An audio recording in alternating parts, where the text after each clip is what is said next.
it came very intense. It seems like someone was stomping on the roof, and I said, "Wow!" She reached, and the roof is practically shaking us. We're in a stone building, really, and the roof was literally the ceiling fan. Everything was literally like the roof is literally like someone had a suction where they were sucking it in. Like you could have sit here and watch the roof go in and out, in and out.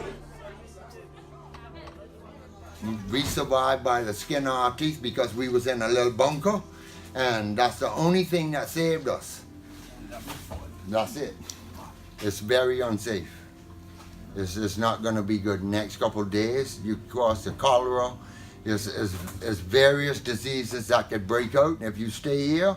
And then our people walking through all of this and toting it back home, they don't realize what they do, and they